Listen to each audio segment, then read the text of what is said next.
പ്രവാസ ലോകത്തെ വാർത്തകളും വിശേഷങ്ങളും അതുപോലെ മാറി മാറി വരുന്ന നിയമങ്ങളും നേരത്തെ അറിയാൻ ഈ ചാനൽ സബ്സ്ക്രൈബ് ചെയ്യൂ. അടുത്തുള്ള ബെല്ലൈക്കൺ എനേബിൾ ചെയ്യാൻ മറക്കേണ്ട. ഒമാൻ വാർത്തകളിലേക്ക് സ്വാഗതം. ഇന്ന് 2024 ഡിസംബർ 23 തിങ്കൾ. പ്രധാന വാർത്തകൾ. വടക്കൻ ബാത്തിന ഗവർണറേറ്റിൽ സ്വകാര്യ കമ്പനികളുടെ വെയർഹൌസിൽ നാശനഷ്ടങ്ങൾ വരുത്തുകയും കോപ്പറുകളും വൈദ്യുത കേബിളുകളും മോഷ്ടിക്കുകയും ചെയ്തതിന് വിദേശികളെ റോയൽ ഒമാൻ പോലീസ് അറസ്റ്റ് ചെയ്തു. ഖാബൂറ വിലായത്തിലായിരുന്നു സംഭവം. ഏഷ്യൻ രാജ്യക്കാരായ 4 പേരാണ് വടക്കൻ ബാത്തിന ഗവർണറേറ്റ് പോലീസ് കമാൻഡിന്റെ പിടിയിലായത്. ഇവർക്കെതിരെ നിയമ നടപടികൾ പൂർത്തീകരിച്ചു വരികയാണെന്ന് ROP പ്രസ്താവനയിൽ അറിയിച്ചു. ദാഹിറ ഗവർണറേറ്റിലെ ദെങ്കു വിലായത്തിൽ ഫിദ വിന്റർ ഫോറം പരിപാടി സംഘടിപ്പിച്ചു. വിലായത്തിന്റെ സാംസ്കാരികവും ചരിത്രപരവും പ്രകൃതിദത്തവുമായ സമ്പന്നതയെ പ്രോത്സാഹിപ്പിക്കുന്നതിനായി ടൂറിസം കമ്മിറ്റി പ്രതിനിധീകരിക്കുന്ന ഗവർണറേറ്റിലെ Oman chamber of commerce and ഇൻഡസ്ട്രിയാണ് പരിപാടി സംഘടിപ്പിച്ചത്. കായിക പ്രേമികൾ, സംരംഭകർ, കമ്മ്യൂണിറ്റികൾ തുടങ്ങി നിരവധി പേരെ പരിപാടി ആകർഷിക്കുന്നതിനായി വിലായത്തിന്റെ സമൃദ്ധമായ സാംസ്കാരിക അടയാളങ്ങളും ചരിത്ര സ്മാരകങ്ങളും ശ്രദ്ധയിൽപ്പെടുത്താനാണ് ഫോറം ലക്ഷ്യമിടുന്നത്. ഓർഗനൈസിംഗ് കമ്മിറ്റി ചെയർമാനും OCCI അംഗവുമായ ഫഹദ് ബിൻ റാഷിദ് അൽ സയ്യിദി പറഞ്ഞു. സന്ദർശകർക്ക് ഫീൽഡ് ടൂറുകൾ വാഗ്ദാനം ചെയ്യുന്നതിലൂടെ അതുല്യമായ ടൂറിസ്റ്റ് ആകർഷണങ്ങൾ പ്രദർശിപ്പിക്കുകയും പ്രദേശത്തിന്റെ പൈതൃകവുമായി ആഴത്തിലുള്ള ബന്ധം വളർത്തുകയും ചെയ്യുമെന്നും അദ്ദേഹം പറഞ്ഞു. 120-ലധികം പേർ പങ്കെടുത്ത 8 കിലോമീറ്റർ ഓട്ടമത്സരം ഉൾപ്പെടെ നിരവധി പ്രവർത്തനങ്ങൾ ഫോറത്തിൽ അവതരിപ്പിച്ചു. ചെറുകിട ഇടത്തരം സംരംഭങ്ങൾ, പ്രാദേശിക കുടുംബങ്ങളിൽ നിന്നുള്ള ഉൽപ്പന്നങ്ങൾ, നൂതന വിദ്യാർത്ഥി പ്രൊജക്ടുകൾ എന്നിവ പ്രദർശിപ്പിക്കുന്ന വിപണിയും സന്ദർശകരെ ആകർഷിക്കുന്നതായി.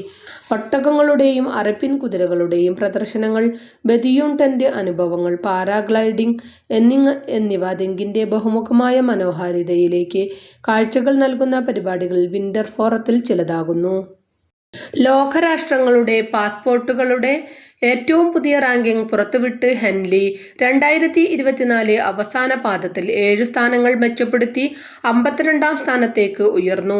ഇന്റർനാഷണൽ എയർ ട്രാൻസ്പോർട്ട് അസോസിയേഷന്റെ ഔദ്യോഗിക ഡാറ്റയുടെ അടിസ്ഥാനത്തിൽ തയ്യാറാക്കിയിട്ടുള്ള പട്ടികയിലാണ് ഒമാന്റെ മുന്നേറ്റം. ഈ വർഷം ആദ്യ പകുതിയിൽ ഒമാൻ 58ാം സ്ഥാനത്ത് ആയിരുന്നു. കഴിഞ്ഞ വർഷം 65ലും.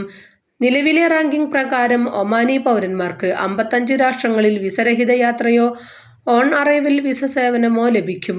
ലോകത്തെ ഏറ്റവും ശക്തമായ പാസ്പോർട്ടുകളിൽ തന്നെ ആദ്യ സ്ഥാനത്തുള്ള UAE ആണ് മേഖലയിൽ 1ാം സ്ഥാനത്ത്. ഖത്തറും കുവൈത്തും 50 റാങ്കുകൾക്കുള്ളിലാണ്. സിംഗപ്പൂർ പാസ്പോർട്ടാണ് 1ാമത്. 195 രാജ്യങ്ങളിൽ സിംഗപ്പൂർ പാസ്പോർട്ടിന് വിസ ഇല്ലാതെ സഞ്ചരിക്കാം. 192 രാജ്യങ്ങളിൽ സഞ്ചരിക്കാൻ കഴിയുന്ന പാസ്പോർട്ടുമായി France, Italy, Germany, Spain, Japan എന്നീ രാജ്യങ്ങളാണ് 2ാം സ്ഥാനത്ത്. Austria, Finland, Ireland, Luxembourg, South Korea, Sweden എന്നീ രാജ്യങ്ങളാണ് 3ാം സ്ഥാനത്ത്. കഴിഞ്ഞ 19 വർഷമായി ഹെൻലി പാസ്പോർട്ട് ഇൻഡെക്സ് ലോകത്തിലെ പാസ്പോർട്ടുകളെ പട്ടിക 195 രാജ്യങ്ങളിൽ സിംഗപ്പൂർ പാസ്പോർട്ടിന് വിസ ഇല്ലാതെ സഞ്ചരിക്കാം. 192 രാജ്യങ്ങളിൽ സഞ്ചരിക്കാൻ കഴിയുന്ന പാസ്പോർട്ടുമായി France, Italy, Germany, Spain, Japan എന്നീ രാജ്യങ്ങളാണ് 2ാം സ്ഥാനത്ത്. Austria, Finland, Ireland, Luxembourg, South Korea, Sweden എന്നീ രാജ്യങ്ങളാണ് 3ാം സ്ഥാനത്ത്. കഴിഞ്ഞ 19 വർഷമായി ഹെൻലി പാസ്പോർട്ട് ഇൻഡെക്സ് ലോകത്തിലെ പാസ്പോർട്ടുകളെ പട്ടികപ്പെടുത്താറുണ്ട്. 199 പാസ്പോർട്ടുകളും 227 ടൂറിസ്റ്റ് കേന്ദ്രങ്ങളുമാണ് പട്ടികയിലുള്ളത്.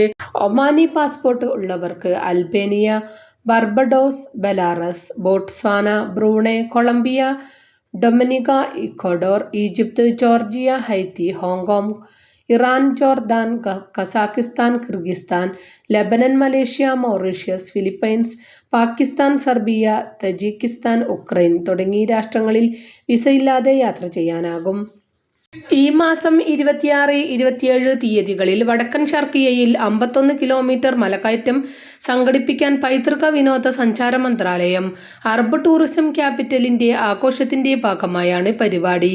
വാദി ബനി ഖാലിദിലെ മക്കിൽ ഗ്രാമത്തിന് സമീപമുള്ള കുളത്തിന് സമീപത്ത് നിന്ന് ആരംഭിക്കുന്ന യാത്ര സുരക്ഷിതവും സുഖപ്രദവുമായ ഹൈക്കിംഗ് അനുഭവം സമ്മാനിക്കുമെന്ന് മന്ത്രാലയം വ്യക്തമാക്കി.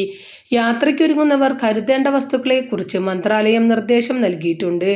കാൽനട യാത്രക്കാർ ബാക്ക് പാക്ക്, ട്രയൽ ഷൂസ്, പ്രഥമ ശുശ്രൂഷ kit, proof jacket, head lamp, തൊപ്പി, കുറഞ്ഞത് 2 ലിറ്റർ വെള്ളം എന്നിവ കരുതണം. പങ്കെടുക്കുന്നവർ 10 റിയാൽ റീഫണ്ടബിൾ ഡിപ്പോസിറ്റ് നടത്തേണ്ടതുണ്ട്. രജിസ്ട്രേഷൻ നാളെ അവസാനിക്കുമെന്ന് മന്ത്രാലയം അറിയിച്ചു.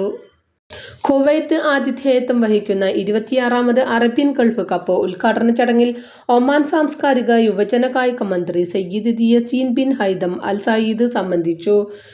കുവൈത്ത് അമീർ ഷെയ്ഖ് മിഷാൽ അൽ അഹമ്മദ് അൽ ജാബർ അൽ സബാഹിന്റെ ക്ഷണപ്രകാരമായിരുന്നു സയ്യിദ് യസീൻ ചടങ്ങിൽ വിശിഷ്ടാതിഥിയായി ഉദ്ഘാടന ചടങ്ങിൽ പങ്കെടുത്തത്. കുവൈത്ത് അമീറുമായുള്ള കൂടിക്കാഴ്ചയ്ക്കിടെ ഒമാൻ ഭരണാധികാരി സുൽത്താൻ ഹൈതം ബിൻ താരിഖിന്റെ സന്ദേശവും മന്ത്രി കൈമാറി. നഗരം കളറാകാൻ ഇനി മണിക്കൂറുകൾ. 7 വേദികളിൽ ജനുവരി 21 വരെ അരങ്ങേറുന്ന മസ്കറ്റ് നൈറ്റ്സിന് ഇന്ന് കൊടിയേറും. 1 മാസത്തോളം നീണ്ടുനിൽക്കുന്ന ആഘോഷരാവുകൾ മികച്ച അനുഭവമാക്കുന്നതിന് അധികൃതർ മുന്നൊരുക്കങ്ങൾ പൂർത്തിയാക്കി. Qurum natural park, Amerat public park, Naseem public park, Al Hail beach, Wadi Al Khoud, Oman convention and exhibition centre, Oman automobile association എന്നിവയാണ് വേദികൾ. മസ്കറ്റ് നൈറ്റ്സിനായുള്ള കാത്തിരിപ്പിലാണ് സ്വദേശികളും പ്രവാസി സമൂഹവും. വിനോദ പരിപാടികൾക്ക് പുറമെ സുൽത്താനേറ്റിന്റെ സംസ്കാരവും പൈതൃകവും ഉയർത്തിക്കാട്ടുന്നതാകും മസ്കറ്റ് നൈറ്റ്സ്. രാജ്യാന്തര തലത്തിൽ തന്നെ മസ്കറ്റ് നൈറ്റ്സിന് പ്രചാരം നൽകിയതിനാൽ കൂടുതൽ വിദേശ സഞ്ചാരികളെ ആകർഷിക്കും. രാജ്യത്തിന് അകത്തുനിന്നുള്ള സന്ദർശകരിലും വലിയ വർധനവുണ്ടാകും. ടിക്കറ്റ് ബുക്ക് ചെയ്യാനും പരിപാടികളുടെ ഷെഡ്യൂൾ കാണാനും പുതിയ സാങ്കേതിക വിദ്യകൾ ഉപയോഗപ്പെടുത്തും. നഗരത്തിൽ ഗതാഗതക്കുരുക്ക് ഒഴിവാക്കുന്നതിന് മുൻകരുതൽ സ്വീകരിച്ചിട്ടുണ്ട്. ഗതാഗതം സുഗമമാക്കുന്നതിന്റെ ഭാഗമായാണ് 4 ഇടങ്ങളിലായി പരിപാടികൾ ക്രമീകരിച്ചിട്ടുള്ളത്. ഗുറം മേഖലയിലെ ഗതാഗതക്കുരുക്ക് തടയുന്നതിന്റെ ഭാഗമായി പ്രത്യേക ക്രമീകരണങ്ങൾ ഏർപ്പെടുത്തിയാണ് പരിപാടികൾ സജ്ജീകരിച്ചിരിക്കുന്നത്. ഓരോ ഇടങ്ങളിലേക്കും ജനങ്ങളെ ആകർഷിക്കുന്നതിനുള്ള വൈവിധ്യങ്ങളായ പരിപാടികളാണ് സംഘാടകർ ആസൂത്രണം ചെയ്തിട്ടുള്ളത്. ഇത്തവണ ഗവർണറേറ്റുകൾക്ക് കൂടുതൽ പ്രാതിനിധ്യം ഉണ്ടായിരിക്കും. വിനോദ പരിപാടികൾക്ക് പുറമെ ആഭ്യന്തര, വിദേശ ടൂറിസം പ്രോത്സാഹിപ്പിക്കുന്നതിനും പ്രാദേശിക വ്യവസായങ്ങളെ പിന്തുണയ്ക്കുന്നതിനും സാമൂഹികവും സാംസ്കാരികവുമായുള്ള ആശയവിനിമയത്തിനുള്ള വേദിയായി മസ്കറ്റ് നൈറ്റ്സിന്റെ പരിപാടികൾ മാറും. ഗുറം നാച്ചുറൽ പാർക്കിൽ ഫ്ലവർ ഷോയും ഡ്രോൺ ഷോകളും ഫുഡ് ഫെസ്റ്റിവലും നടക്കും. അറേബ്യൻ ഗൾഫ് കപ്പിൽ ഒമാന് സമനില തുടക്കം. ജാബിർ അൽ അഹമ്മദ് ഇന്റർനാഷണൽ സ്റ്റേഡിയത്തിൽ നടന്ന ഉദ്ഘാടന മത്സരത്തിൽ ആതിഥേയരായ കുവൈത്തും ഒമാനും ഓരോ ഗോൾ വീതം അടിച്ചു പിരിയുകയായിരുന്നു. ആദ്യ പകുതിയിലായിരുന്നു 2 ഗോളുകളും. 34-ാം മിനിറ്റിൽ കുവൈത്തിന് വേണ്ടി യൂസഫ് നസീറും ഒമാന് വേണ്ടി 42-ാം മിനിറ്റിൽ ഇസ്ലാം അൽ സുബഹിയുമാണ് വലകുലുക്കിയത്. ഇതോടുകൂടി ഇന്നത്തെ വാർത്തകളും വിശേഷങ്ങളും ഇവിടെ അവസാനിക്കുന്നു. കൂടുതൽ വാർത്തകളും വിശേഷങ്ങളുമായി നാളെ കാണാം. നന്ദി, നമസ്കാരം.